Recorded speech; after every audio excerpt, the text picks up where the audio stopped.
Thank you, Mr. Speaker. And just as an aside, I never cease to be impressed by your short-term memory.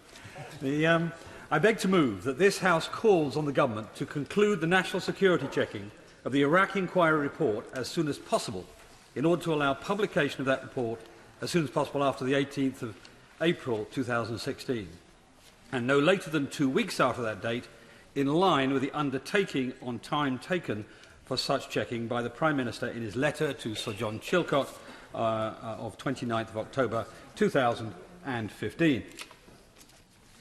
The Second Iraq War was started to liberate the Iraqi people. Instead, it shattered their country. Intended to stabilise the Middle East, it destabilised the Middle East. Intended to remove a threat of weapons of mass destruction that did not exist, it exacerbated, massively increased, a threat of terrorism that does exist. And supposedly, fought in defence of our values, it has led to the erosion of civil liberties at home and the use of torture abroad. Because we were misled on the matter, Parliament voted for this war by 412 votes to 149 votes.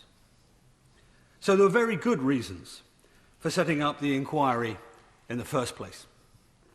The war led to the deaths of 4,800 Allied soldiers, 179 of them British. The lowest estimate of Iraqi civilian casualties was 134,000. But plausible estimates put the number at up to 4 times that. The war immediately created 3.5 million, or 3.4 million refugees, and half of them fled the country.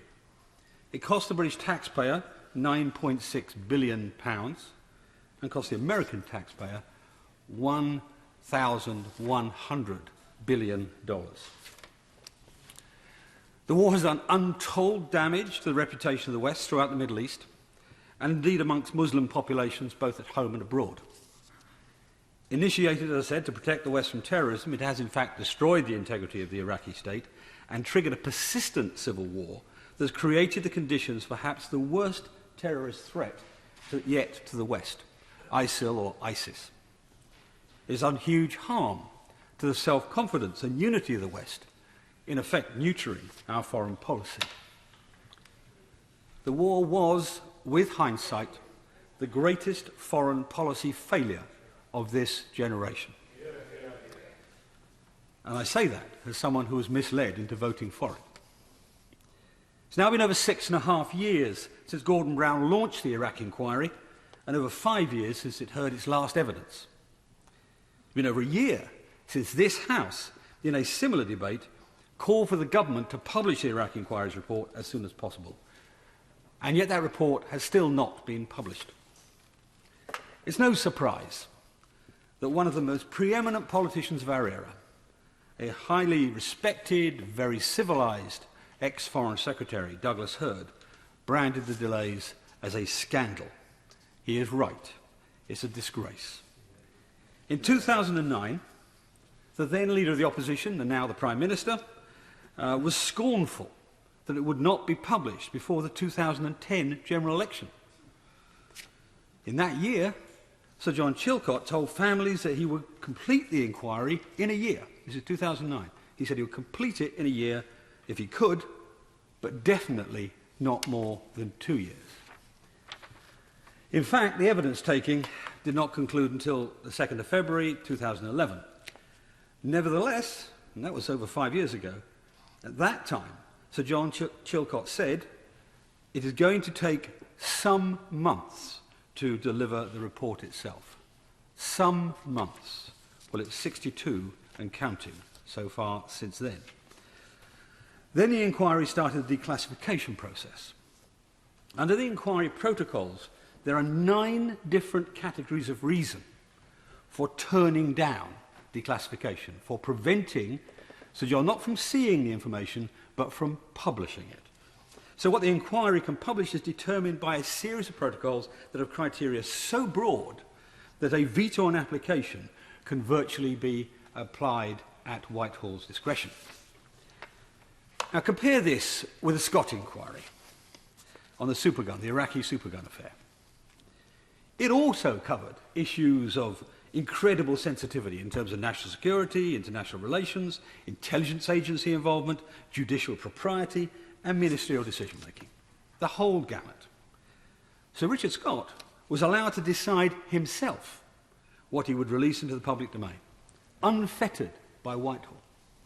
So that whole tranche, that whole couple of years of time would have been unnecessary. By contrast, Sir John Chilcot, who was a past Northern Ireland Office Permanent Secretary, who chaired an incredibly sensitive inquiry into Intercept, some of the members of the House may remember that, and who was considered a responsible keeper of the government's secrets, is tied up in protocols subject to the whim of Whitehall. So we know there have been long negotiations between the inquiry and Sir Jeremy Haywood, the Cabinet Secretary, and his predecessors, over the disclosure of some material, most notably correspondence between the ex-Prime Minister Tony Blair and George W. Bush. Now, there is no point whatsoever in the inquiry if it cannot publish the documents that show how the decision to go to war was arrived at. That is, after all, the point of half of the inquiry. Chilcot himself wrote in a letter to the Cabinet Secretary, "The question when and how the Prime Minister made commitments to the US about the UK's involvement in military action in Iraq and subsequent decisions on the UK's continuing involvement is central to its considerations." The negotiations between Chilcot and Jeremy Haywood concluded only in May 2014, when it was announced an agreement had been reached. The process was clearly frustrating for Sir John. He queried why it was that, and I quote, "individuals may disclose privileged information without sanction, whilst the Committee of Privy Councillors established by the former Prime Minister to review the issues cannot." He was, of course, referring to Alistair Campbell and Jonathan Powell's respective diaries, which quoted such information, again, without Whitehall veto. Then came the excruciatingly long process of maximalisation. Now, this is meant to be a process of notifying any people criticised in the report so they can correct factual errors and be ready to respond to those criticisms when they become public. Not intended to allow protracted negotiations between the Commission and teams of expensive lawyers, incidentally expensive lawyers paid for by the taxpayer, who negotiate ad nauseam at any cost to protect their client's reputation over and above the national interest. That's what's happened. We know that the Iraq inquiry is now, finally after all of that, due to submit its report to the government next week. The next stage would be security clearance before publication. Now, the Prime Minister stated in October last year that he fully expected security clearance to take less than 2 weeks, as it took for the equally enormous Savile inquiry. Remember, the Savile inquiry took decades to come to its conclusion, and it was cleared in 2 weeks. So I cannot believe that the clearance will take any longer than this, given, as we already know, every single piece of this report has already been negotiated with Whitehall, presumably on the basis of security considerations. So given this, and the Prime Minister's declaration that he is as exasperated with the delays to publication as anyone, the public ought to expect publication of the report in the first week of May. That should be the reasonable conclusion. But this is not the case. There are now reports that the publication of the report is going to be postponed until after the EU referendum at the end of June. This is, frankly, outrageous. And it's for this reason that I, together with right honourable and honourable members from all parties in this House, have called for this debate, demanding that the government publish the report as soon as security clearance is complete, and certainly no more than 2 weeks after receipt. While this inquiry has lumbered on, there have been at least 3 significant foreign policy decisions that could have been dramatically different had we had the benefit of the Iraq inquiry's findings. The decision to intervene in Libya was intended to prevent a massacre. But since then, partly because we changed the aim to regime change, the country has descended into civil war and miserable, fractured chaos. And on the question of regime change, when the government first asked this House to support military action against the Assad regime in Syria in 2013, the House turned him down. Had this House not blocked military intervention, we could have ended up as the military supporters of our now sworn enemies, IS. And of course in Iraq, the UK is involved in an ongoing civil war that has raged since the invasion in 2003. There are lessons to be learned from the Iraq war about our foreign policy, about our political decisions to go to war, and about our military operations. The longer we leave it, the less useful these lessons will be, and the more likely it is that we'll make the same mistakes. When decisions such as those that were made in Libya, Syria and Iraq are made without the knowledge of the facts, mistakes are made and sometimes people die as a result. So it's not hyperbole to say delay to the Iraq inquiry could cost lives because bad decisions could be made. I would go further. I said it probably did cost lives because bad decisions were made. Indeed, it will be the case that many of the revelations of the report come too late for useful decisions already taken. This is the irrecoverable harm caused by the delays, the unconscionable delays in this inquiry. I will, of course, give way. The honourable gentleman is absolutely right in saying that the Iraq War was the most appalling miscalculation and idiotic way of conducting foreign policy in living memory. Would he also, he's looking now to the future, would he also accept that the fracture within Islam, which was exacerbated, and the Pandora's box that was then opened of violence and extremism within Islam, both in the Middle East and internationally, is sadly the gift of the Iraq War that will keep on giving, and that there may be possibly decades worth of intervention from extreme Islamic elements across the globe? I don't think the question is maybe. I think the question is will be. The continued disruption of international affairs, continued threats from terrorism. I mean, the Europol assessment of the number of jihadists in Europe now, of about 5,000, implies an arrival rate of 1,000 a year, and it's going up, not going down. So it's very clear that the right honourable gentleman is absolutely right in this, and it actually brings a sort of significant point out of this. When the individual prime ministers involved in each of these decisions made the decisions, I'm sure in their own mind they were doing the right thing. You know, they were trying to save lives, they were trying to save the civilization, or trying to intervene to prevent further terrorism. But the trouble is, every single one of them made simplistic decisions. They made decisions without detailed understanding. The complexity of the issues that they were reaching into was beyond their knowledge. And it's actually correcting and enhancing and improving that knowledge that the inquiry report is all about. I am no pacifist. But I find myself horrified at the thoughtless, aggressive, unnecessary interventions by the West in areas which it does not understand. I did not like the Gaddafi regime. I did not like the Saddam Hussein regime. I don't particularly like the Bashar Assad regime. But ripping them out has led to something even worse. And so the honourable gentleman is absolutely right in his analysis, and he brings the point of why this report and the speed of preparation of this report is so important. Now, well, my right honourable friend, allow me. Oh, of course, I will. Yes. My right honourable friend is making an immensely compelling point. Does he also agree with me that when the report is published, which, like him, I hope will be as soon as possible, there will be a tendency for the British media to use it as a trial of the former Prime Minister, Blair guilty or innocent, whereas in fact the great gain of this report will be to show how the whole mechanism of government worked in the run-up to the decision to go to war. A Prime Minister is not Dr. Strangelove. It's about the whole machine and the way the whole machine in Whitehall works. He will forgive me if I don't follow him down his comparison between Dr. Strangelove and past Prime Ministers. But he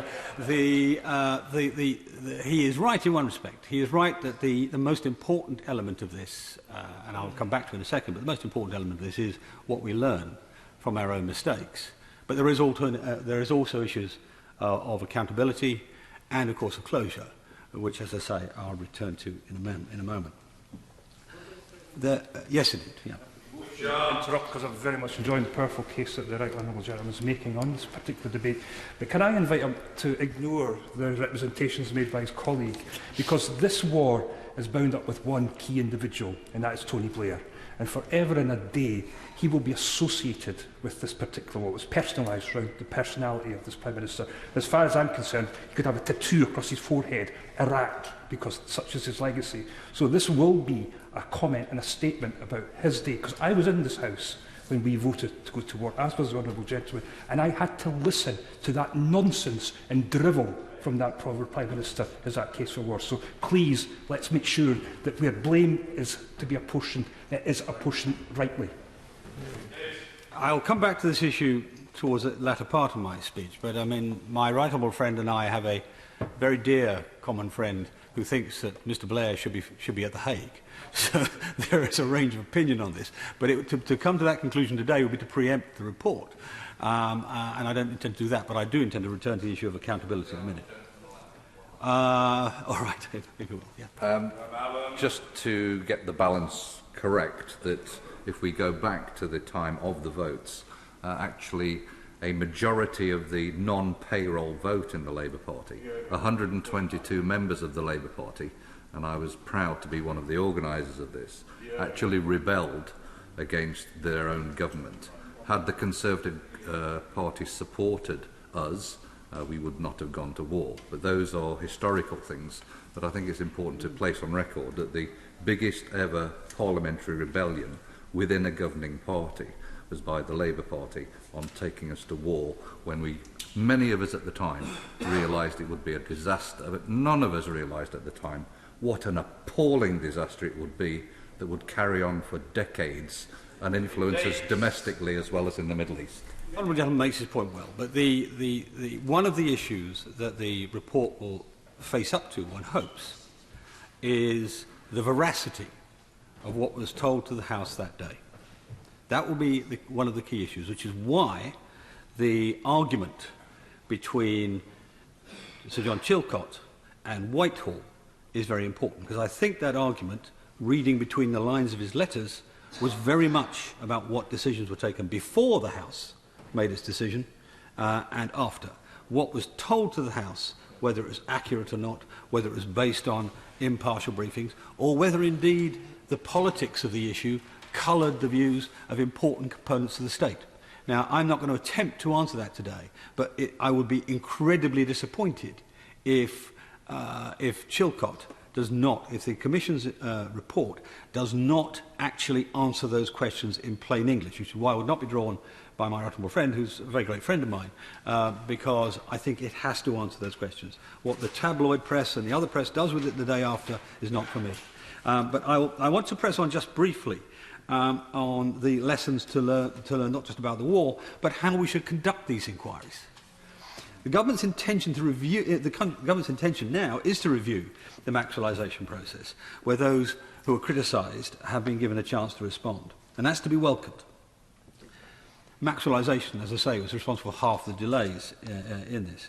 It's clear that strict time controls are needed for future inquiries.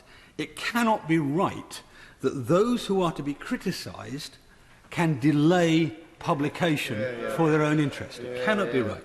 So that's one of the things that I hope will arise out of this. But despite all of this, there is no reason to delay further. There is some suggestion that delay between the report being security cleared and its publication is due to the need for the report to be proofread and typeset. This will be unacceptable if true. The report is already in electronic format. It's already been repeatedly checked for accuracy. It will be checked again by the security service. It will be read by more people than some newspapers are read. The fact is, the report's been pored over by many people for 5 years.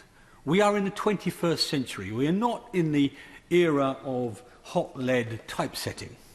And somebody said to me this morning that I might have summarised that rather long motion rather more crisply by saying this House instructs Sir John Chilcot simply to press send. You know, so I think there is a degree of... I will, of course, yes. I thank the right honourable gentleman for giving way. I'm sure that he would agree that the public at large, and particularly bereaved families, deserve answers. And because of this, redactions must be kept to an absolute minimum. Yeah. These families should not have to endure any further suggestions of a cover-up. To be honest with the lady, I mean, she's absolutely right, but I would be astonished if there are any redactions in this report. I remember when I was Public Accounts Committee chairman once, I had a report given to me about MI5 and MI6's overrun on their buildings. And the report came with 4 chapters. The introduction, chapter on MI6, chapter on MI5, and conclusion. The chapter on MI5 and MI6 was virtually identical, except all the redactions were different. So we rang up MI5 and said MI6 has agreed to all these, and we rang up MI6 and said MI5 has agreed to all these, and we removed nearly all the redactions, because they were political redactions. They were redactions to preserve the interest of the bureaucracies involved, not of the organisation, not of the national interest. Now, the simple truth here is that the facts in this report have been already cleared. That's what 2 years of this argument was about. If there is a single redaction, I and others will be looking at it very, very closely and saying, why was that not redacted years ago, not now? But she's absolutely right about the rights of the families in this affair. Now, there's no doubt that the whole country is fed up with waiting for the final report. But there were no more so than the families of those 179 soldiers who died fighting for their country in Iraq. They have suffered for years as this inquiry has dragged on and on. And it would be frankly disgraceful to make them wait months longer, just because the government is worried what effect it will have, if any, on the referendum. What impact that can be, I cannot imagine, given that there is no party political advantage in this to either side. But both the Conservatives and Labour supported the war. As the right honourable gentleman just said, half the Labour Party stood back from it or voted against it. There's no advantage either way. The inquiry was started by Labour and was supported by the Prime Minister. So it's inconceivable that the government should seek to wait until after the June referendum to publish a report. And I hope my right honourable friend the Minister will, when he speaks, make it clear that that is not going to happen. I think that's something I'm sure he can address directly. Now, let's put this in context. If it waited till June, it would actually be 7 years since the inquiry started. And some of the parents of some of the dead soldiers will have been waiting 10, 12 years for an answer. For comparison, just to give the House a simple comparison, the Israeli government appointed the Winograd Commission, I hope I pronounced that correctly, in 2006 to investigate their Lebanon war, the war with Lebanon. It produced its interim report in 7 months, not 7 years, 7 months, a report highly critical of the existing government that set it up, and its final report in 17 months. Any arguments for delay on the grounds of political sensitivity or national security will be far more pressing in Israel, where that is a matter of daily life and death to all of the citizens, and where, because it's a matter of daily life and death to all the citizens, it's a matter of very high politics, extremely important politics. So, if they can do it in 7 months and 17 months, we can do it, hopefully, in a lot less than 7 years. Now, to return to the point that my right honourable friend raised, there will be, of course, some people held to account in this report, or it will properly be dismissed as a whitewash. So that is to be expected. That is to be expected. It's got to be right. But it is principally about learning from the mistakes we made as a nation. It's about ensuring we do not make the same mistakes again in future. It's also about remembering those who've suffered great loss. It's about giving them some measure of solace in the truth, about giving them some degree of closure. It's about doing the honourable thing by those who have made the ultimate sacrifice on behalf of their nation. To delay any further for no good reason will be an insult to those brave soldiers who died in the Iraq War, and a cruel insult to their families who waited for more than 6 years to get a proper answer. I beg to move. Yeah.